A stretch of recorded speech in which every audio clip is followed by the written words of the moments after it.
Hello à tous et bienvenue dans ce jour 3. Je reviens à vous avec une vidéo que j'enregistre à la suite du live en compagnie de Ghislaine, je vous expliquerai. Car il y a eu un bug, l'enregistrement n'a pas été effectué, ce qui veut donc dire en plus c'était vraiment un live de dingue avec des questions de dingue et des personnes merveilleuses. Donc je vais le faire en version un petit peu plus courte pour vous donner le cœur pour moi, ce qui est important, et surtout vous faire la démonstration live que j'avais décidé de faire. Je vais lui faire la partie que je n'ai pas faite pour lui donner des nouvelles choses, pour que vous puissiez voir ce que l'astrologie peut faire sans même forcément connaître l'autre personne. Alors, aujourd'hui, on va comprendre l'influence de Mercure, qui est la manière de penser, de parler, d'entrer en relation, d'être comprise et de comprendre les autres. Donc, en gros, la communication. Aujourd'hui, j'ai envie que vous découvriez votre mode de communication grâce à Mercure, qui est la planète qui décrit le fonctionnement non seulement mental, la manière d'apprendre, de comprendre soi et les autres, d'écouter, d'oraliser ton propos, de relier les idées. Okay. Aujourd'hui, je vais vraiment te transmettre le sommet de l'iceberg, mais qui est important, donc les grandes dynamiques de Mercure en fonction de ton signe, et je vais te donner quand même des repères clairs, concrets, pour en quelques secondes comprendre, ah punaise, lui, il a son Mercure en bélier, je comprends mieux, par exemple. Mais j'ai envie d'être honnête avec vous, bien évidemment, comprendre le fonctionnement en profondeur et d'une manière transformative ne se fait pas en un live. J'aimerais bien, mais c'est pas possible. Ça demande du temps, ça demande de la méthode, ça demande de l'observation, un investissement qui soit énergétique, qui soit pécunier, mais surtout en termes d'énergie et de vouloir vous transformer. Si vous voulez plus de précision, il faut donc rentrer dans la structure, parce que là, c'est vraiment le sommet de l'iceberg, comme je l'ai dit. Si tu es prête à aller plus loin, toi qui me regardes, pour comprendre ta nature profonde, pour sortir de tes automatismes, de tes répétitions de schémas, créer une vie qui te ressemble, oser dire non, briller, bref, trouver ta mission, Révèle Action, c'est fait pour toi. C'est une formation complète, elle est issue de toutes mes années de pratique et d'exploration, donc notamment le Human Design, l'astrologie et la numérologie. J'y ai ajouté un module offert pour développer votre médiumnité, comprendre l'intuition, comment elle fonctionne, oser écouter ses voix, vos guides, comment ça fonctionne. Et si c'est quelque chose qui ne t'intéresse pas, ben c'est de toute façon offert, tu n'es pas obligé de le faire. Je développe parce que quelqu'un m'avait demandé qu'est-ce qu'il y a concrètement dedans. On en discutera lundi. Vous verrez, il y a la méthode accompagnée, donc en coaching de groupe ou la version en one-to-one en plus du reste, mais il y a également la possibilité de prendre que les vidéos, mais je ne suis pas là. Vous ne me voyez pas. L'objectif de cette transformation, c'est d'oser péter le moule, savoir qui vous êtes et vivre une vie finalement orgasmique. Donc, si tu es prête à ouvrir ce chapitre, tu as deux possibilités. Tu prends un appel avec Cindy, l'une de mes équipes, qui va voir un peu où tu en es. Est-ce que l'un de mes accompagnements est fait pour toi ou pas du tout? Mais c'est plus pour savoir où toi t'en es finalement. C'est un appel plus de clarté, voir clair sur tes problématiques. Ou prendre un appel avec moi parce que tu es décidé, pour des raisons qui te sont proches, tu sens que je suis la bonne personne pour t'accompagner, mais tu sais pas quoi, comment. C'est un appel du coup plus de candidature entre toi et moi. Est-ce qu'on est un match ensemble? Oui, qu'est-ce qui est adapté? Non, parce que je te refuse ou que toi, ça te botte pas. OK? Donc, si tu veux, go. Maintenant, si tu veux déjà commencer à me tester dans mes coachings, viens dans l'espace VIP. C'est un espace Telegram dans lequel tu as un accès direct à moi qui commence mardi. C'est-à-dire que mardi 3 février, on commence, donc tu ne pourras plus rentrer dans le pass VIP à partir de lundi soir. Tu as également accès à mon guide ultime de 2026 qui est ton compagnon de route et à tous les replays, de manière bien sûr indéfinie. Donc si tu es prête, mets le mode on et puis t'y vas. OK? D'un point de vue maintenant de Mercure, beaucoup de personnes me disent souvent que elles ont l'impression qu'elles oralisent leurs propos, qu'elles transmettent leur message, mais qu'elle est compris qu'à moitié. Ou, putain, mais pourquoi dans ma tête, c'est clair, mais quand j'oralise le propos, bah, c'est flou. Ou aussi, pourquoi je doute parfois de ma voix, autant VOX que VOIE, alors que finalement, je sais que je suis là pour quelque chose. Aujourd'hui, je veux que tu comprennes d'où vient ce décalage. Parce que si tu es ici, c'est qu'il y a des moments où tu t'es sentie incomprise dans ta vie. Pas forcément à tous les niveaux de ta vie, mais du coup suffisamment pour que tu adaptes qui tu es. Et que tu t'adaptes, ça veut dire que tu te lisses, que tu ralentis plutôt que d'y aller, tu simplifies ou que tu arrondis tout simplement les angles. Et donc là, tu es dans un moule qui n'est pas le tien. Parce que finalement, tu n'as pas compris comment tu fonctionnes. Et ce décalage, il vient de plein de faits, mais notamment du problème de communication. Il vient du fait qu'on t'a appris comment communiquer, mais pas comment tu fonctionnes, toi. Donc, tu vas utiliser des stratégies qui ne sont pas les tiennes. Attention, ton mental, il veut bien faire, il veut être clair, logique, acceptable selon les normes, alors il va prendre la main. Et il y a ce moment-là où il y a un écart entre ce que tu dis et ce que tu ressens. Ton mental, il va parler, mais ton énergie, elle va raconter autre chose. Donc, hop, une dissonance. Aujourd'hui, on remet ça à sa place. On va voir Mercure. C'est ta vraie voix, c'est ton vrai style, c'est ton langage. Donc, c'est ta manière de penser, d'analyser, d'apprendre, d'exprimer, d'écouter, de faire des liens, et j'en passe. Mercure, c'est pas un détail, c'est un style.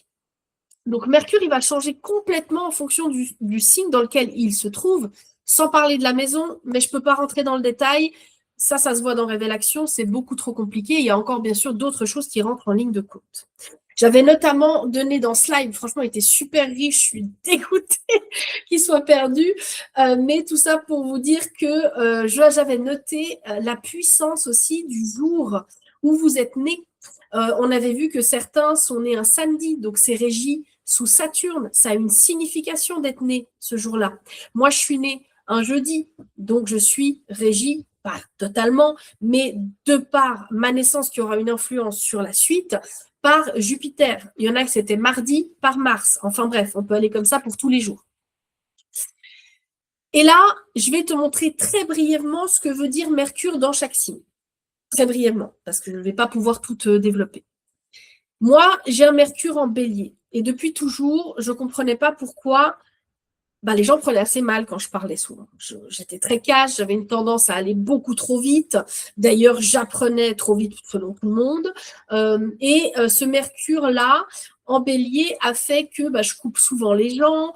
En fait, je sais très vite où est-ce qu'ils veulent en venir et que j'ai envie qu'ils aillent au point Z sans passer par toutes les lettres. Tu vois le truc un peu? Donc, naturellement, c'est pas forcément accepté. Excusez-moi si vous entendez mon chat, il chante. Voilà, petite parenthèse. Et on voit que je ne suis pas en live, du coup, j'ai pas fermé ma porte. Et il pense que c'est l'heure de chanter. Et donc, ce Mercure en bélier, ça a été pour moi une grande difficulté. Et d'ailleurs, c'est marqué dans mon thème, j'ai une blessure qui est au niveau, donc c'est mon Chiron qui est en Gémeaux, mais bref, Gémeaux, il est régi sous Mercure, et donc c'est la parole. Et j'ai une blessure au niveau de la voix, VOX, car depuis toujours, en tout cas enfant et ado et jeune adulte, j'étais bègue, une vraie bègue. J'étais incapable de parler comme ça. D'où aussi le Mercure en bélier, je veux parler trop vite. Parce que ma tête, elle va trop vite. Enfin bref, je pourrais en faire un développé qui va durer 1 heure, mais ce n'est pas l'objectif. Donc, vous l'aurez compris, Mercure en bélier, c'est direct, c'est rapide, c'est tranchant, ça peut couper la parole. Ce sont des êtres qui veulent aller plus vite que la musique. D'accord? Et qui ont aussi parfois peu de tolérance, donc ils coupent. Mercure en taureau, il est beaucoup plus posé. Il va parler plus lentement, peut-être même moins fort en termes de volume. C'est concret, c'est pragmatique.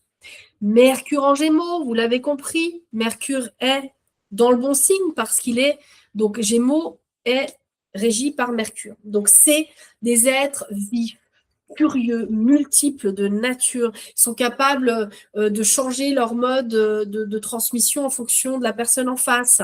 Ils sont aussi des excellents orateurs. Hein. Mercure en Cancer, bah alors là, c'est plus sensible. Ce sont tout simplement des êtres qui vont ressentir les autres et souvent leur communication peut être liée à leur émotionnel. C'est aussi des gens qui ont besoin d'un cocon pour oser s'exprimer et eux, naturellement, vont créer ce cocon.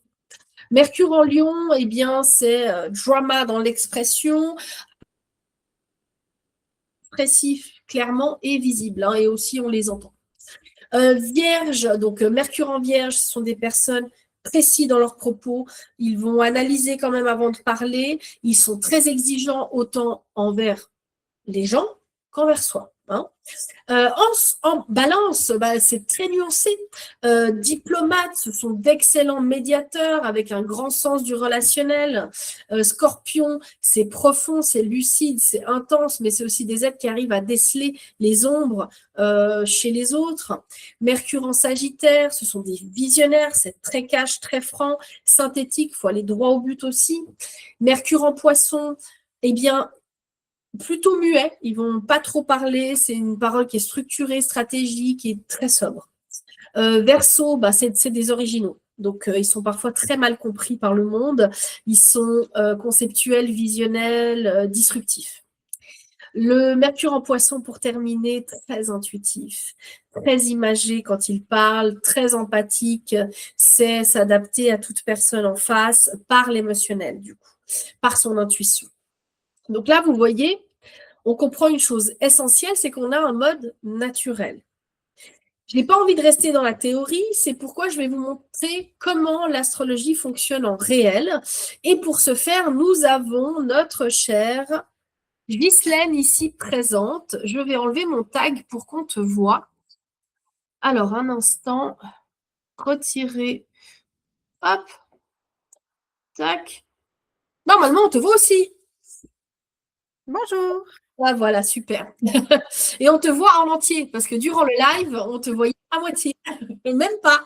On te voyait un quart. Donc finalement, tout est juste et parfait dans l'univers. Exactement. Pour reposer le cadre, j'ai décidé de prendre certaines personnes qui ont récemment rejoint le programme pour pas être trop, on va dire, impliquée dans la lecture et que ce soit quelque chose que je prenne de manière le plus détachée possible. Donc, j'ai fait une analyse complète, ma chère Ghislaine, plutôt que de faire juste quelque chose vite fait, bâclé. Je t'ai fait plus de 20 pages, je te les enverrai. Donc, mais là, on va regarder que certaines choses, d'accord? Alors, qu'est-ce que je vais regarder? Parce que je te l'ai déjà fait. Donc, je vais regarder quand même le gros. Et après, je vais passer sur des choses que je ne t'ai pas données. Donc, pour te redire, ton thème, il parle vraiment d'une femme qui n'est pas faite pour rester en arrière-plan. C'est pas possible, tu as un soleil en bélier, qui plus est en maison 10, tu as un ascendant lion, donc ta trajectoire de vie, c'est d'être visible, que tu le veuilles ou pas, mais je crois que là, tu as commencé à le comprendre, vu que je te l'avais déjà dit, pendant que ça n'a pas été enregistré. Tu dois aussi incarner le leadership et une vision. Tu es là pour débuter des choses, ouvrir une voie, porter un message qui a de l'impact, pas faire comme tout le monde. Tu as une dimension au niveau de la transmission, donc l'enseignement va devoir être au cœur de ta pratique pro. Je précise que j'ai développé, parce que je ne vous l'ai pas dit évidemment, plus la partie entrepreneuriale, même si j'ai aussi fait un peu de perso, parce que c'est ce qui est au cœur actuellement de sa problématique. Donc, ta lune et ton Mercure en bélier, hein, bienvenue, en maison 9, te donne une énergie du coup de rêveuse, hein, donc, mais aussi une personne qui ne supporte pas les demi-mots et qui ne devra pas incarner les demi-mots. Tu dois être vrai, tu dois donner une impulsion à travers toi et tes accompagnements. Quand tu enseignes, tu verras que tu auras la capacité de mettre de la clarté et du mouvement chez les gens. Ça me fait penser un peu à ce que je fais aussi. Ce qui va te distinguer, c'est justement Bélier, Lion en maison 10 et ta capacité du coup d'aller en profondeur avec Vénus en Poisson dans la maison 8 et également Lilith et le nœud sud en Scorpion qui lui est en maison 4. Donc, ça veut dire que tu vas accompagner des transformations puissantes, hein, mais des vraies. Hein, donc, il faut des gens qui soient prêts mais que ton défi karmique, c'est de ne pas te perdre dans le sauvetage que tu as dû tout le temps faire toute ta vie. Je sais que je t'avais donné des messages par canalisation, n'est-ce pas? Je ne les ai pas là pour l'instant parce que je refais ce qu'on a déjà fait, mais après, très certainement que j'ai des choses qui vont me venir. Mais je me souviens que je t'avais dit que pour moi, il y avait une notion d'enfermement, je crois. Donc voilà, c'est pas forcément marqué là, mais je l'avais ressenti, car je partais toutes les personnes qui travaillent avec moi voient très vite que j'utilise ma médiumnité. Je ne fais pas uniquement du coaching standard, je suis très très bien guidée. J'avais donné plein d'exemples que je ne vais pas redonner tout de suite, mais ce live était top. Bref, donc ta mission, c'est de passer d'une mémoire familiale, karmique, que sais-je, donc de contrôle, d'hypervigilance, à une vie que tu construis avec une réussite qui est stable, qui est vraie, qui est assumée publiquement. Alors, ça c'est très important. Il faut arrêter de survivre. Tu es là pour bâtir et oser voir grand. J'avais vu plusieurs choses. J'avais parlé de ton soleil en bélier. Tu as une identité de conquérante. Tu es naturellement faite pour prendre ta place. Et là, je crois que c'est là qu'on m'avait dit qu'on t'a empêché de la prendre aussi. Ça n'a pas été favorisé, ça. Tu es orienté résultat, mais justement, je te voyais plus, enfin, tu avais perdu ta rage de compétitrice, alors qu'en fait, c'est un feu que tu as et qu'il va falloir qu'on réaligne. Alors, je vais partir sur d'autres choses que je ne t'ai pas fait. D'accord? Mars en taureau, je ne l'ai pas fait, hein, je crois. Non. Ok. Donc, Mars en taureau en maison 10, là, c'est excellent pour construire une réussite. D'accord? Encore une fois, on avait vu ton MC, ton milieu du ciel et une autre chose en maison 10, mais là, ça montre que tu as l'endurance, tu as la constance et la capacité de bâtir une réputation dans la durée. Tu es capable de tenir ton projet, tu es capable d'avoir de l'argent que tu vas créer. Donc, il n'y a pas de problème, il n'y a pas de blocage. Et tu dois construire une marque. Pas pour rien que j'en parle depuis des mois, sans le savoir, j'en parle à tout le monde, c'est pas qu'à toi. Mais voilà, c'est important dans ton cas. Ton défi, du coup, c'est le rythme, ma chère, parce que le Mars en taureau, il n'aime pas être bousculé. Alors, si c'est bien, oui, avec moi, ça se passe bien, mais il peut y avoir du coup une tension entre le feu du bélier qui veut aller et le taureau qui est doucement le matin, tranquille l'après-midi. Donc, l'idée, c'est de lancer vite avec une impulsion qui ressemble au MG, avec le fait de stabiliser après. Allons sur autre chose. J'avais vu ton Jupiter. Saturne, je n'ai pas vu, je crois. Donc, Saturne en poisson, en maison 9, là, c'est la structure à travers la spiritualité, ma chère, et le rôle de formatrice, qui n'était pas quelque chose que tu voulais, mais que je te force. Saturne en poisson, donc là, il est en maison 9, donc, et en plus, tu as Chiron et Pallas en maison 9.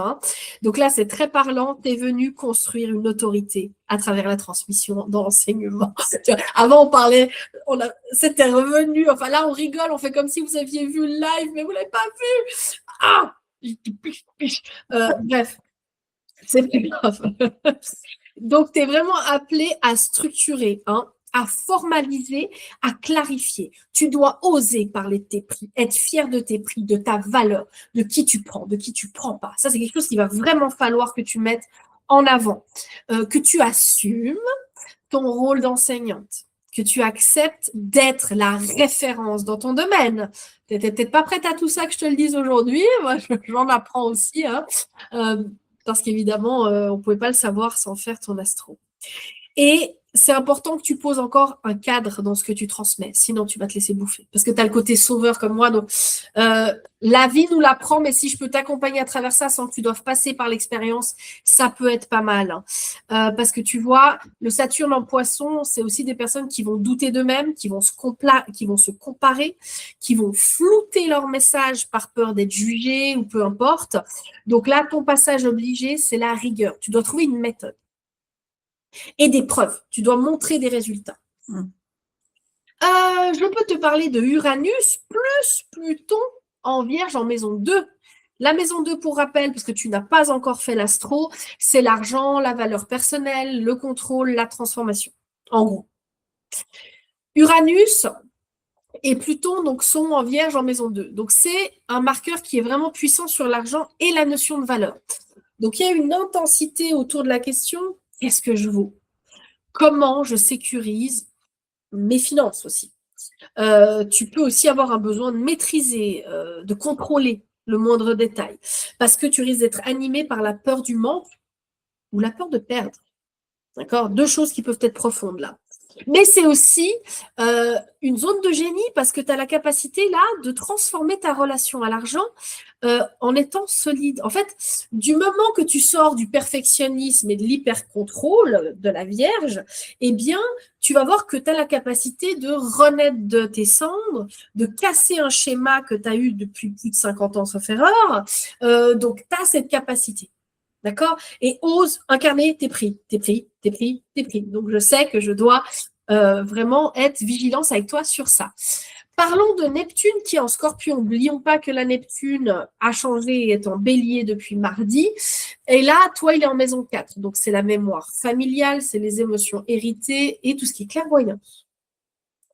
Donc, ça montrerait une mémoire familiale plutôt floue, beaucoup de non-dits, une atmosphère émotionnelle difficile quand même, peut-être une transmission transgénérationnelle d'angoisse. Il y a la notion de secret, hein. Il y a la notion, ouais, c'est sûr. Il y a une notion de secret, de survie aussi là, tu vois. Ce placement, il donne souvent une hypersensibilité au climat familial au sens large. Tu ressens plus que ce qu'on te dit, tu vois, et d'où la dissonance.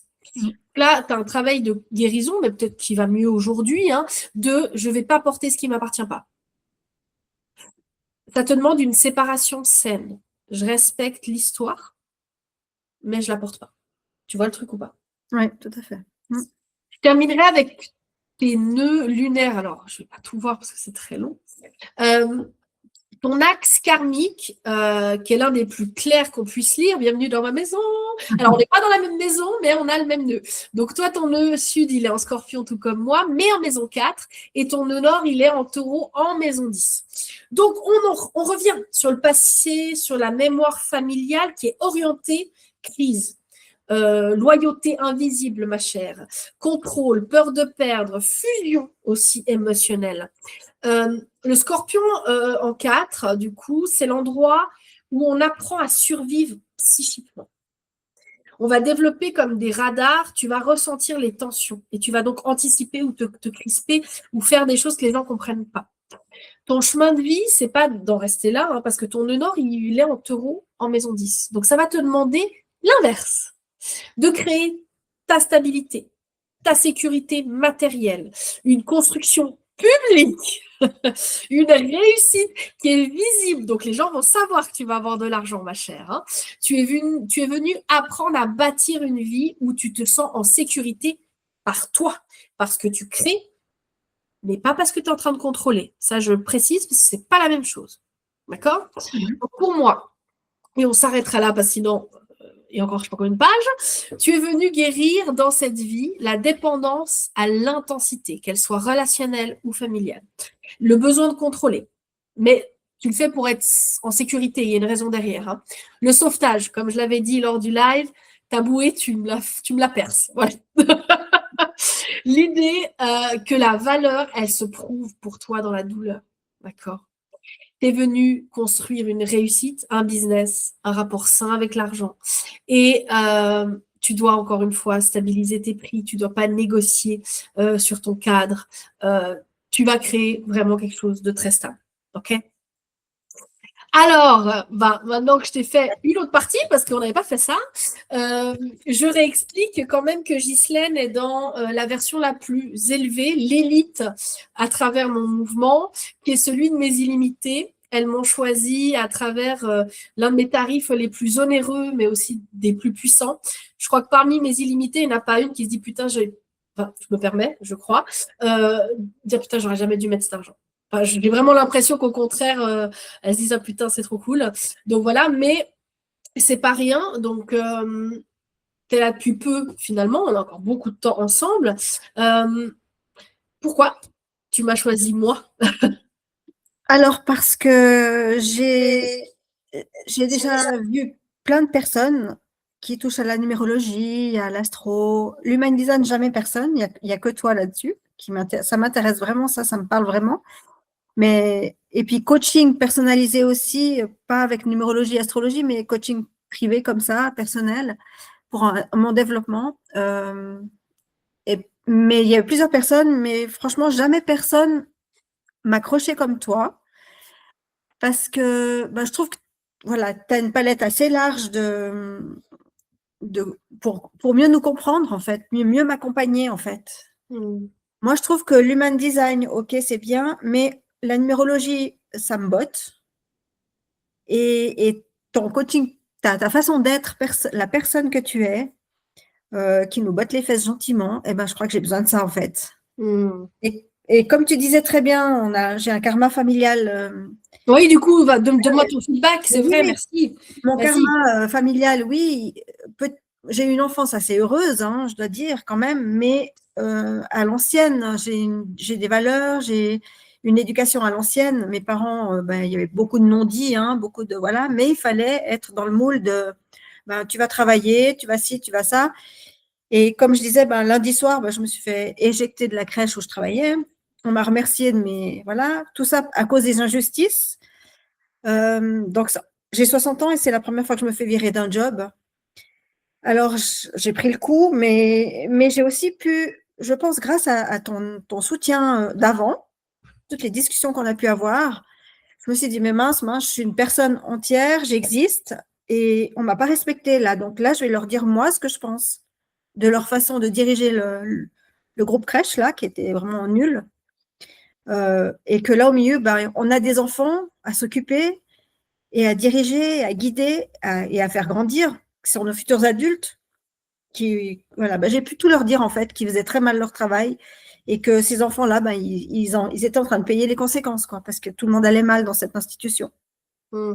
Et je me suis levée, je suis partie. Et après, j'ai dit, waouh, en fait, tu as balancé au président de la commune du Bouvray, tu as balancé tout. Enfin, après, j'en avais rien à foutre en fait. Hmm. J'ai été marcher 10 kilomètres. Et puis, j'étais récupérer mes affaires à la crèche et j'étais bien plus calme. J'en fais encore des cauchemars parce que oui, c'est à 60 ans te faire virer comme ça pour des injustices, je trouve pas cool. Alors que tout te met sur ton chemin, finalement. Mais en fait, c'est un mal pour un bien parce que maintenant, voilà, je vais développer autre chose. Et puis en t'entendant là, voilà, oui, j'ai, j'ai 2 entretiens la semaine prochaine pour un boulot en crèche, mais je sais pas si je vais les prendre. Hmm. Je sais Donc là, pas. tu as déjà eu une première grosse transformation en si peu de temps, c'est oser Oser. ton séquoia, Ouais. dire ce que tu as à dire, ne plus t'écraser. Et Voilà. ça vaut de l'or. Juste ça, déjà. Ça aussi, pendant l'entretien, justement, ça, je te l'ai pas dit, mais j'ai vu cet arbre et j'ai posé mes pieds, j'avais les jambes croisées, je dis maintenant je m'assieds comme il faut, puis je lui dis ce que j'ai à me dire. Et puis je voyais le séquoia planté là, j'ai dit maintenant tu y vas, tu es ancré, tu peux y aller, tu peux le faire. Et voilà, je l'ai fait. Et ils sont tous restés comme ça. Ok, et la petite Ghislaine, elle a osé parler. Hmm. Hmm. Et ben voilà. Et puis moi, je te jure que ma voix était claire. Ouais, mais oui, parce que tu étais séquoia. C'est d'ailleurs ce que j'enseigne, c'est la fameuse posture Hmm. séquoia, qui est l'un de mes accompagnements. Hmm. Parce que pour moi, ça, c'est la base. Ouais. C'est la Eh ben, base. je te remercie parce que je pense que c'est grâce à tout ça que j'ai pu parler parce que je ne Hmm. peux plus supporter une telle injustice. Et le lendemain, j'ai appris qu'il y a 2 collègues qui ont donné leur DEM pour faire suivre avec moi, en fait. Bah, tu vois, tu es celle qui ouvre les voies. Mm. Je te Ouais, l'avais dit. ouais. C'est trop, trop bien. Et Mm. du coup, est-ce que tu aurais encore quelque chose à dire peut-être pour qui c'est tous mes accompagnements? Parce que vu que je suis une MG, j'ai vraiment une palette de choses. Pour toi, c'est pour qui? À qui que tu recommanderais? Bien sûr aux Non, femmes, mais c'est à qui? c'est pour les gens qui ont envie de se dépasser, de sortir de leur zone de confort que pour aller mieux, en fait. Mm, Et puis encore une chose, la solution d'argent là que tu m'as dit, que faire mes soins à tel prix et tout ça. Hier, j'ai refait mes flyers et j'ai monté les prix. Et les mm, prix me venaient comme ça, touc, touc, touc, touc, touc. Et j'ai eu un massage hier et elle m'a donné le prix. Voilà, elle m'a dit non, mais 80 francs, c'est pas possible, Ghislaine. Alors elle m'a donné un peu plus, quoi. bravo. Ouais, non, tout arrive, je dis merci l'univers, quoi. Merci, Parce Sarah. que pour rappeler, j'accompagne autant d'un point de vue personnel, c'est-à-dire votre transformation, créer votre propre moule, arrêter les répétitions de schémas, mais qu'elles soient amoureuses, professionnelles, c'est égal, que ceux qui veulent trouver leur voie, vivent d'une mission parce qu'ils sentent, même à 20%, on s'en fiche, ou à 100, mais aller vraiment vers le chemin, reprendre les rails, cette fois-ci non pas d'une dictature externe, mais qui est celle de la mission d'âme, en fait, aussi finalement. Exactement, c'est ça. Trop, Donc trop. vraiment, puis tu es une belle personne, tu es authentique et moi, ça, enfin, tu prends pas des contours pour nous dire les choses. Non. Enfin, c'est assez cash et c'est ce qu'on a besoin aujourd'hui, je crois. Donc, On va dire que je peux plus, tu vois, en plus on a le Mercure en Bélier toutes les deux, mais c'est un cache rempli de mon milieu du ciel et de ma lune qui est en Cancer, donc très maternant et aimant en fait finalement, mais sans être pour te faire plaisir. Bah, ça c'est clair que c'est mort. Juste pour clôturer, alors moi, ce que je vous propose, c'est juste que je vous parle quand même qu'on est dans une phase astrologique vraiment majeure, c'est-à-dire que on peut plus faire semblant en 2026, c'est pas juste de la numérologie 1, c'est aussi que des planètes lentes, elles changent de signe. Donc ça veut dire que des énergies collectives qui se déplacent, eh bien, vont permettre de vous aligner, de vous affirmer, d'évoluer, mais il faut décider, il faut choisir. C'est une année de choix, de positionnement. Donc, que ce soit à travers votre communication ou vos choix pour 2026, c'est trouver une trajectoire qui soit en lien avec votre âme et créer votre propre moule, retrouver votre identité. Je crois vraiment que c'est le centre. Et donc, l'astrologie, c'est pas juste qui je suis, c'est aussi dans quel moment je vis. C'est-à-dire comprendre les énergies, parce que c'est pas parce que les planètes, elles bougent qu'on est tous égaux face à ça. On a tous nos propres fonctionnements propres à chaque planète. L'opportunité, maintenant, que j'ai envie de vous dire, c'est de créer une vie qui vous ressemble. Donc, quels sont les choix que vous allez faire pour commencer cette année au mieux, qu'elle soit un levier d'impact, de positionnement et pas de frein. Pour clôturer le jour 3 avec le home play, je vous invite à noter 5 situations dans lesquelles vous avez communiqué de manière où c'était juste pour vous. Une communication ou une conversation qui vous a nourri, qui était vraie pour vous, où vous avez osé poser un cadre, un moment où vous vous êtes exprimé sans vous trahir, sans vous lisser. Par exemple, comme Ghislaine, là, c'est une fois où elle a osé, elle a été un séquoia et elle a été super fière d'elle. Même si c'est une fois, c'est parfait. Notez-les.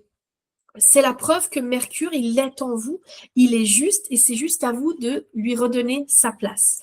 N'oubliez pas que vous avez la possibilité de prendre le pass VIP, de prendre un appel avec Cindy ou avec moi. Je me réjouis de vous revoir et la prochaine fois, ce sera filmé dès le départ lors du jour lundi, le dernier, le jour 4. Soyez nombreux en live. À bientôt.